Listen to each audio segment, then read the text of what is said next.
दोस्तों, आज मैं एक ऐसे लर्निंग मॉडल के बारे में बात करना चाहता हूं जिसको आप प्रोफेशनली और पर्सनली दोनों में इस्तेमाल कर सकते हैं। इस मॉडल का नाम है द किर्कपैट्रिक मॉडल। देखिए, जब हम लर्निंग एंड डेवलपमेंट की बात करते हैं, लर्निंग की बात करते हैं, तो ये एक ऐसा मॉडल है जो बहुत ही बढ़िया मॉडल है और इसको आप जब एग्जीक्यूट करेंगे step by step, level by level, तो आपको आउटकम मिलेगा ही मिलेगा। इसको आप ऐसे समझिए कि ये एक तरीका है, ये एक एग्जीक्यूशन मॉडल है कि इसको अगर आप फॉलो करते हैं तो जो आपकी आउटपुट, जो आप डिजायर करते हैं, जो आपकी एक्सपेक्टेड आउटकम है, वो आप बिल्कुल ड्राइव कर सकते हैं, एग्जीक्यूट कर सकते हैं। इसको आप ऐसे समझिए, इसके अंदर सबसे पहला जो लेवल 1 आता है वो बेसिकली रिएक्शन होता है।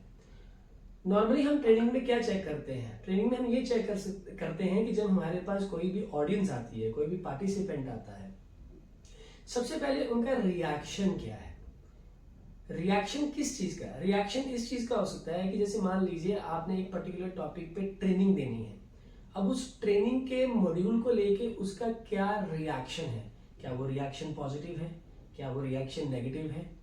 दूसरा, हमें ये रिएक्शन पॉजिटिव रखने के लिए सबसे पहले उसको ये बताना पड़ेगा कि what is in it for me. यानी कि अगर मान लीजिए आप मेरे पास ट्रेनिंग के लिए आ रहे हैं, तो मुझे सबसे पहले पॉजिटिव रखने के लिए सबसे पहले मुझे ये बताना पड़ेगा कि आपके लिए इस ट्रेनिंग के अंदर बेसिकली है क्या। ठीक है। दूसरा, रेलेवेंस, एक वर्ड होता है रेलेवेंस। क्या ये ट्रेनिंग प्रोग्राम आपके रेलेवेंस है या नहीं है। तो सबसे पहले रिएक्शन को गेज करना बहुत इंपॉर्टेंट है, और रिएक्शन पॉजिटिव उन्हीं ऑडियंस का होगा जो राइट सेट ऑफ ऑडियंस उस ट्रेनिंग प्रोग्राम के लिए एसोसिएट होगी। ठीक है जी, ये हो गया प्रोफेशनल। अब मैं पर्सनली आ रहा हूं। मान लीजिए घर का एक छोटा सा बच्चा है, उस बच्चे को आपने कुछ सिखाना है, तो सबसे पहले उस पर्टिकुलर बच्चे को आपको यह बताना पड़ेगा कि जो चीज मैं तुम्हें बताने वाला हूं या मैं बताने वाली हूं, उसमें उसका क्या बेनिफिट है ना। What is in it for me, उसका क्या रिएक्शन है, क्या वो पॉजिटिव है, क्या वो नेगेटिव है। पॉजिटिव कैसे लेके आना है, सबसे पहले उसको ये बताना है कि तेरा इसमें क्या फायदा है, जिसे हम बोलते हैं रेलेवेंस।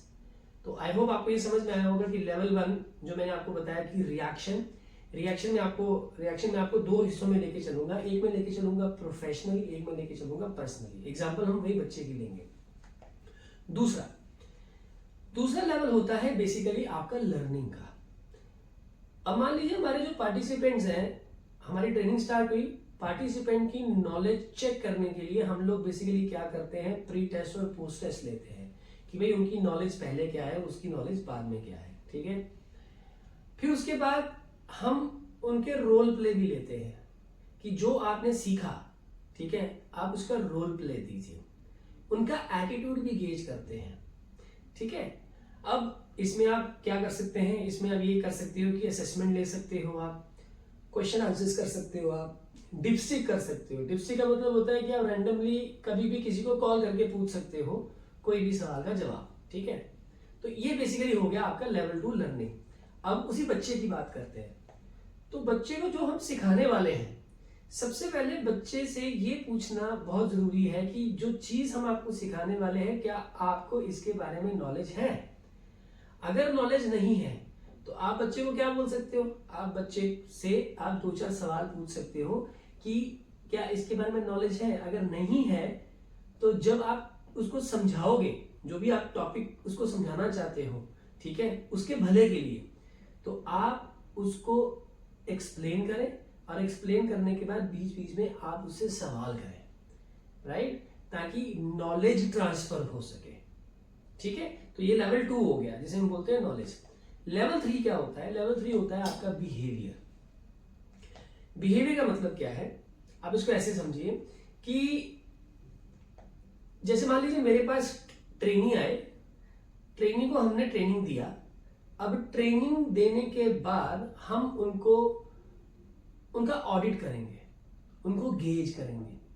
तो जब वो एक्चुअल में सीखा हुआ जब किसी को सिखा रहे होंगे, ठीक है, हम ऑडिट करेंगे क्या हमारा सीखा हुआ, क्या ये सही बता रहे हैं या नहीं बता रहे हैं। ठीक उसी तरीके से अगर आप किसी बच्चे को कोई चीज सिखाते हो आप, तो सिखाने के बाद ऑडिट करना बहुत जरूरी है। क्यों? हम ये जानना चाहते हैं कि बच्चा सही तरीके से उसको डिलीवर कर पा रहा है एज पर आवर प्रोसेस या एज पर हमारी एक्सपेक्टेशंस के accordingly, right. This is behaviour, level 3 behaviour. Level 4, अब देखिए लेवल 4 बेसिकली क्या है, ये है रिजल्ट। अब देखिए लेवल 1 में हमने क्या बात की, सबसे पहले हमने बात की रिएक्शन की, ठीक है। रिएक्शन के बाद हमने बात की नॉलेज की, लेवल 2। लेवल 3 में हमने बात की बिहेवियर की। अब देखिए क्रक्स ऑफ द स्टोरी क्या है, क्रक्स ऑफ द स्टोरी ये है कि एंड हम क्या चाहते हैं, एंड हम ये चाहते हैं कि हमारा रिजल्ट डिलीवर हो। तो सेम पार्टिसिपेंट की बात करता हूं कि हमने उनका पहले रिएक्शन चेक किया, फिर उसको पॉजिटिव लाने के लिए हमने बोला कि भैया तुम्हारे इसमें फायदा क्या है। लेवल 2 में हमने उनको नॉलेज दिया, प्री टेस्ट दिया, पोस्ट टेस्ट दिया, रोल प्ले लिया, और बिहेवियर लेवल 3 में जाके हमने चेक किया कि क्या वो वाकई ही इसको फॉलो कर रहे हैं कि नहीं कर रहे हैं। With the help of audit हमने चेक किया, ठीक है। अब जो लेवल 4 है वो है रिजल्ट। क्या ये सारी चीजें फॉलो करने के बाद जो रिजल्ट हमें चाहिए, क्या वो मिल पा रहा है या नहीं मिल पा रहा है। क्योंकि देखिए ना, अगर हम मॉडल की बात करते हैं तो मॉडल का एंड रिजल्ट क्या है कि हमारे पास वो रिजल्ट आया कि नहीं आया।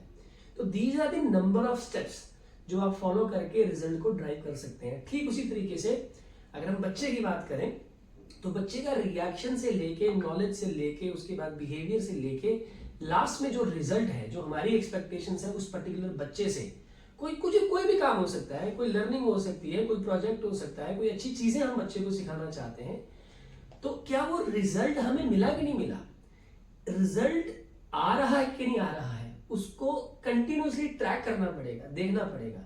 तो इस तरीके से आपका जो किर्कपैट्रिक मॉडल है ये आप प्रोफेशनली और पर्सनली भी यूज कर सकते हैं। फिर से रिपीट कर रहा हूं, लेवल 1 सबसे पहले reaction, level 2 knowledge, level 3 behaviour और लेवल 4 रिजल्ट। अगर आप ये चारों प्रोसेसेस फॉलो करते हैं तो 100% श्योरिटी है कि रिजल्ट आएगा ही आएगा। कैसा लगा आपको ये किर्कपैट्रिक मॉडल? अपने कमेंट्स मेरे साथ जरूर शेयर करिएगा, और अगर वीडियो को लाइक नहीं किया तो प्लीज लाइक करिएगा और सब्सक्राइब भी कर दीजिएगा, और अपने आइडियाज और मेरे साथ भी शेयर करिएगा। बहुत बहुत धन्यवाद।